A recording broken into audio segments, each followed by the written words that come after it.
성도 여러분 반갑습니다. 오늘도 이제 여러분 모두에게 하나님의 은혜가 함께 하시기를 바랍니다. 오늘은 사람의 생각은 현실이 된다 이런 제목으로 말씀을 전하겠습니다. 누가복음 6장 45절을 읽어 드리겠습니다. 선한 사람은 마음의 쌓은 선에서 선을 내고 악한 자는 그 쌓은 악에서 악을 내나니 이는 마음에 가득한 것을 입으로 말함이니라. 여러분, 우리는 말에 대해서 계속 생각하고 있습니다. 말이 그 사람의 운명을 결정을 합니다. 말은 현실이 된다. 이렇게 말씀을 드릴 수 있는 겁니다. 그런데 사실은 말은 입에서 만들어지는 것이 아닙니다. 마음에 있는 생각이 언어로 표현되는 것이 말입니다. 그리고 그 말이 행동이 되고 행동이 습관이 되는 겁니다. 그리고 습관이 곧 인격입니다. 그러니까 말, 행동, 습관, 인격, 인생이 되는 셈입니다. 이 말이 중요하지요. 그런데 세상에서는 교육을 통해서 그 사람의 행동을 바꾸려고 합니다. 그런데 성경에서는 이제 사람의 마음을 주목을 하고 있습니다. 말이 바뀌려면 마음이 바뀌어야 된다라는 것입니다. 시간의 차이가 있어서 그렇지 말은 곧 그 사람의 마음입니다. 생각이 말이라고 하는 뜻입니다. 예수님은 마음으로 음욕을 품는 것이 이미 가늠한 것이다. 마태복음 5장 28절에는 말씀하셨습니다. 마음에 간음하려는 생각을 품고 있을 때에 그 생각이 실현되는 것이 실제로 성적인 범죄가 되는 셈입니다. 마태복음 5장 22절에는 형제에게 노하는 자마다 심판을 받고 형제를 대하여 나가라 하는 자는 공회에 잡혀간다. 이렇게 말씀을 하셨습니다. 그러니까 예수님의 말씀에 의거하면 형제를 보고 노하고 또 이제 욕을 하는 것은 그 형제를 살인한 것과 마찬가지라는 것입니다. 그 마음이 행동으로 표현되면 살인이 되는 것이죠. 그러니까 이런 생각이 마음에 품은 생각이 그 사람의 인생의 출발점이 되는 셈입니다. 그래서 잠언 23장 7절에 대저 그 사람의 생각이 어떠한즉 그 위인도 그러하다 말씀을 하고 있습니다. 잘못된 생각으로 인생을 그르친 일을 그르친 사람들이 성경에 여러 사람 등장합니다. 우선 나만이라고 하는 사람을 들 수 있습니다. 이 사람은 아람의 군대 장관이었습니다. 어쩌다 나병이 걸렸는데 이스라엘에 가면 나병을 고칠 수 있는 선지자가 있다. 이런 말을 듣고 이제 자기의 부하들과 또 그 선지자에게 줄 예물을 이제 수레에 가득 싣고 이스라엘 땅으로 찾아오게 됩니다.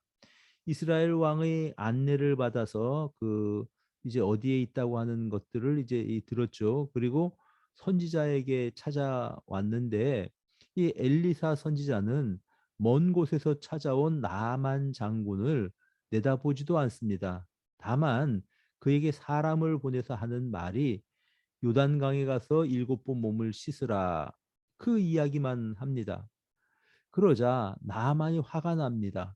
열왕기하 5장 11절에 나만이 노하여 물러가며 이르되 내 생각에는 그가 내게로 나와서 그의 하나님의 이름을 부르고 그의 손을 부위 위에 흔들어 나병을 고칠까 하였다. 나만 생각에는 그랬습니다.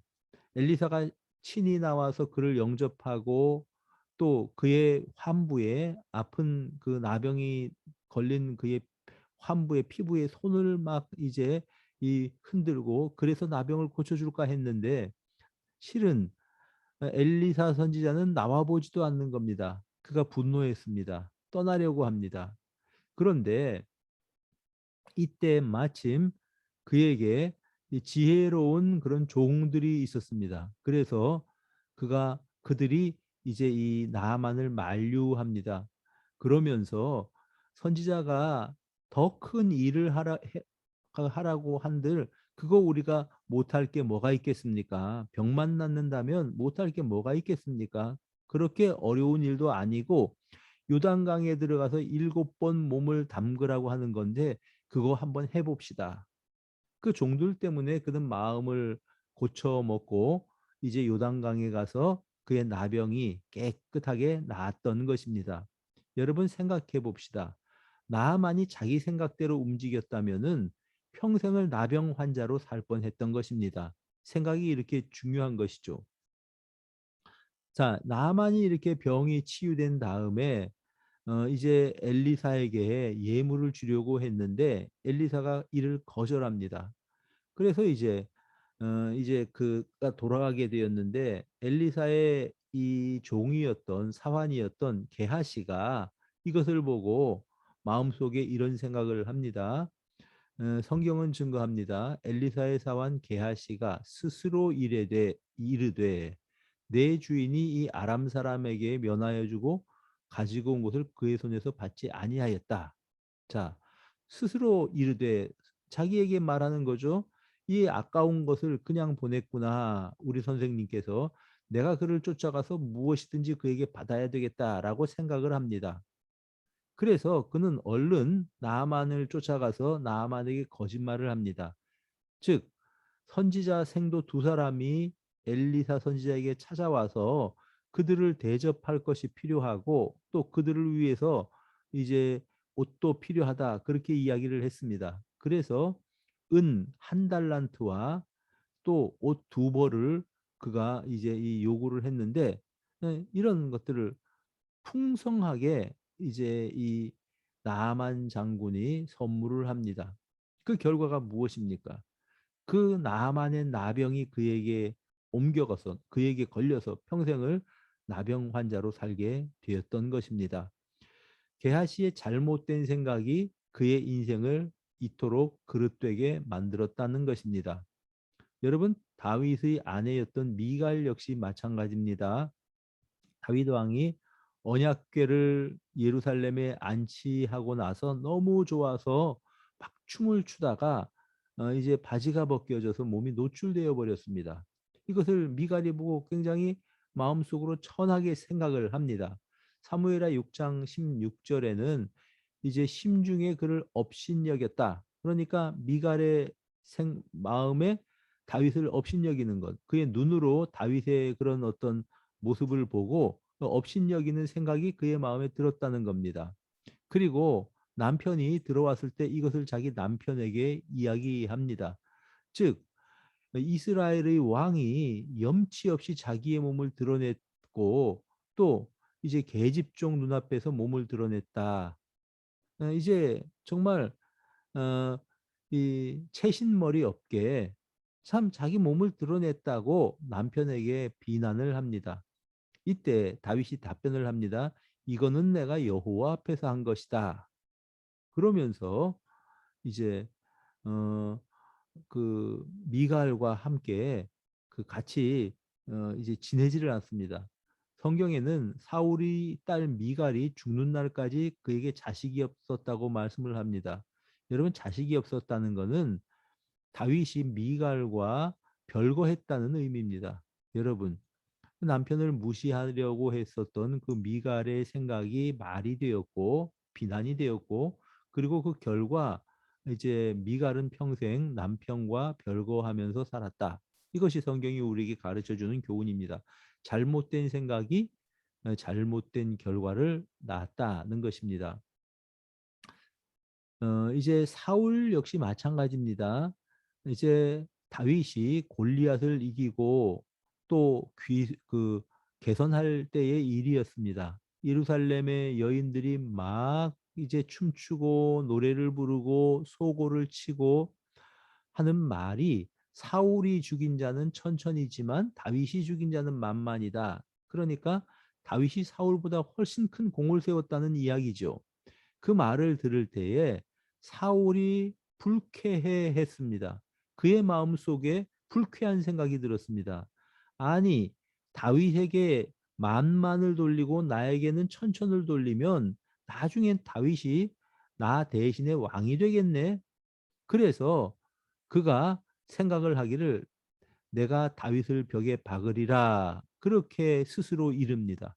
다시 말하면 그의 마음속에 불쾌한 생각이 불쾌한 소리를 들었고 그것을 소화하지 못해서 마음에 품었고 그리고 내가 다윗을 죽이겠다라고 생각을 하게 되어서 다윗을 죽이려고 창을 던지기도 하고 다윗을 추격하기도 하였습니다. 그리고 요나단과 자기의 모든 부하에게 다윗을 죽이라 명령을 했습니다. 이제 이 그 결과 이제 자기의 정신을 이성을 상실하고 그의 모든 국력을 동원해서 다윗을 쫓으러 다니다가 결국은 블레셋과의 전쟁에서 사울과 세 아들이 전사했습니다. 여러분 사울과 그가 집이 멸망한 이유가 다른 것이 아니라 사울의 잘못된 생각 때문입니다. 예, 여인들이 그렇게 노래를 부를 때에 사실은 다윗은 사울의 사위였습니다. 자기의 부하였습니다. 유능한 부하를 둔 왕이니까 정말 든든해하고 다윗을 이제 귀히 여겼다면은 다윗과 그가 마음을 합해서 좋은 일들을 많이 할 수 있었을 것입니다. 근데 그가 너그럽게 생각하지 않고 기분 나쁘게 생각을 했던 것입니다. 여러분, 욥이 많은 고난을 겪었는데 욥의 고난이 생각이 현실화된 것이라고 하는 것을 알고 계십니까? 욥기서 3장 25절에 보니까 내가 두려워하는 그것이 내게 임하고 내가 무서워하는 그것이 내 몸에 미쳤다 이렇게 말합니다.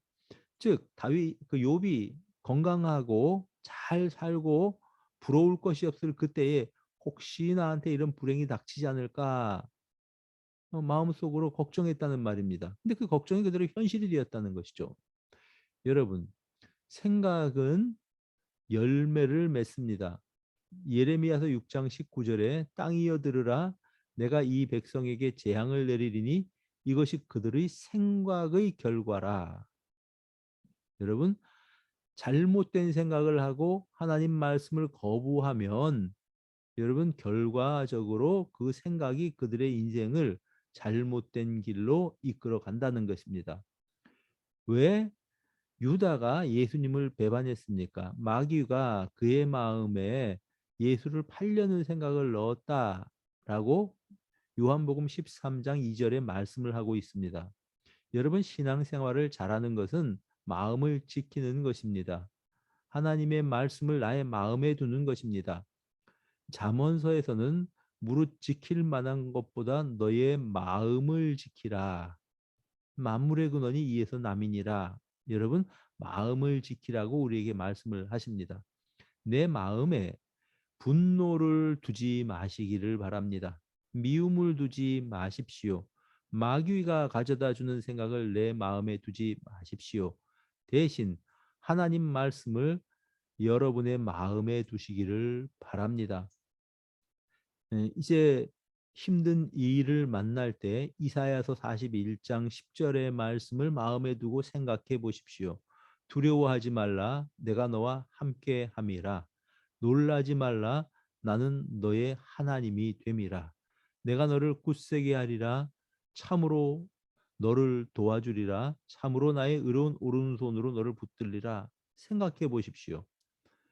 또 이제 불안한 일들이 주변에 막 생길 때 요한복음 24장 27절을 생각해 보십시오. 평안을 너희에게 끼치노니 곧 나의 평안을 너희에게 주노라. 내가 너희에게 주는 것은 세상이 주는 것 같지 아니하리니 너희는 근심하지도 말고 두려워하지도 말라. 여러분, 좋은 생각을 하는 사람이 좋은 사람입니다. 선한 생각을 하는 사람은 선한 사람입니다. 창조적인 생각을 하는 사람이 창조적인 사람입니다. 남을 배려하는 생각을 하는 사람이 사랑의 사람입니다. 그 사람의 생각이 바로 그 사람입니다. 그러므로 좋은 생각을 마음에 품으시기를 바랍니다. 이렇게 좋은 생각을 품는 비결이 하나 있습니다. 바로 기도입니다. 빌립보서 4장 6절 말씀 아무것도 염려하지 말고 오직 모든 일에 기도와 간구로 너희 구할 것을 감사함으로 하나님께 아뢰라. 그리하면 모든 지각에 뛰어난 하나님의 평강이 그리스도 예수 안에서 너희의 마음과 생각을 지키시리라. 기도하는 사람의 마음을 이제 그리스도의 평강이, 하나님의 평강이 지키신다. 하나님 앞에 호소하는 사람의 마음을 하나님께서 평강으로 지켜주신다는 약속인 것입니다. 사랑하는 성도 여러분, 여러분 마음을 잘 지키십시오. 기도하는 사람이 되십시오. 마음에 품은 생각이 말이 되는 것이고 그 말이 행동이 되는 것이고 결국은 그것이 습관이요 그 사람의 인격이 되는 것입니다. 여러분 어떤 생각을 품느냐가 바로 그 사람 자체입니다. 성령께서 주시는 생각을 품고 살아갈 때에 주님께서 원하시는 그런 아름다운 성령의 열매들, 사랑, 희락, 화평, 오래 참음, 자비, 양성, 충성, 온유, 절제 같은 것들, 이런 것들을 마음속에 이렇게 이제 맺는 우리 성도들이 되시기를 간절히 축복합니다. 기도합시다. 하나님, 우리 성도들이 마음속에 하나님의 생각을 품게 하셔서 정말 하나님의 사람으로 선하고 아름답고 또한 긍정적이고 창조적인 인생을 살아갈 수 있도록 축복하여 주시옵소서. 예수님 이름으로 기도드립니다. 아멘. 예, 다음 주에 또 만나도록 하겠습니다. 감사합니다.